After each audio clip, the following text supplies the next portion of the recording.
The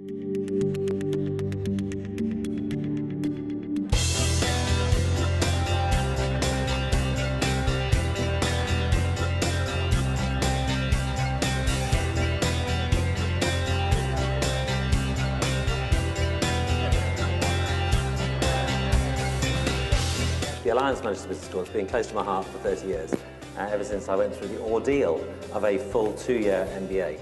In those days, it was 2 years full-time, which nowadays they just don't understand, do they?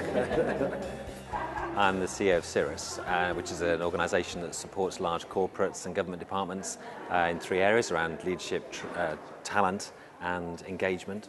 We tend to work with organisations to help them shift towards being more connected, which is linked to my research, which I also conducted at Manchester Business School on the doctoral programme there, into the transition to a more distributed, more connected form of working, which has led to the book. I tracked back through all the research into the leadership over the last 50 years and realised that it's been on a bit of a trend towards becoming more shared and less heroic.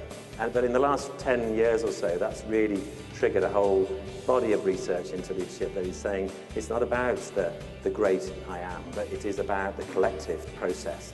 We live in a networked society. The 21st century is characterised by exponential rates of change in technology, globalisation, the erosion of trust in organisations.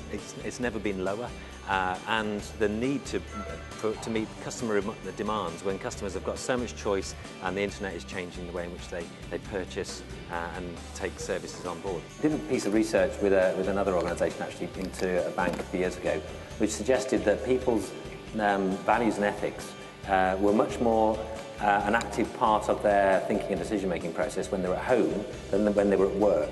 So effectively, they arrived at work, put their values in a bag, left them at the front door, went into work, made decisions based on rules or profit drivers.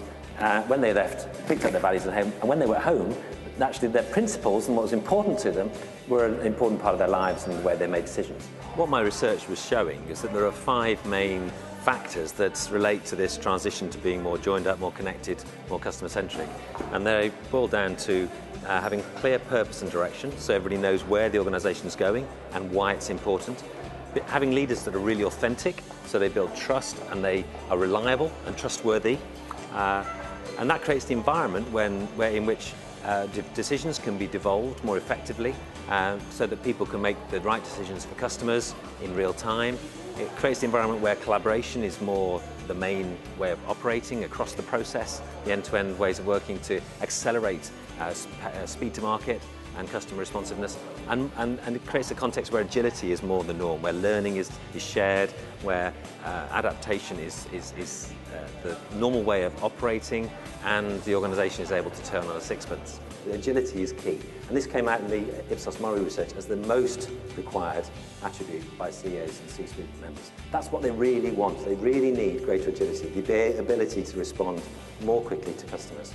And that's about learning and sharing. The famous case study about Xerox engineers who used to share stories over breakfast about how to solve the annoying little quirks on your photocopier, and they institutionalised that with the Eureka network and shared that across 25,000 engineers, and have hundreds of millions of pounds worth of savings by sharing all that knowledge so that people were more able to do their job effectively. Well, I hope the book gives those people who are serious about business the opportunity to learn about themselves and about their organisation and to reflect on that in a way that's very practical. So I've written on 2 levels. One is for those who are creating the connected organisation, and also for the leaders within it. And so on both levels it gives practical advice, case studies and insights into how other organisations have successfully moved towards being more agile and more customer-centric.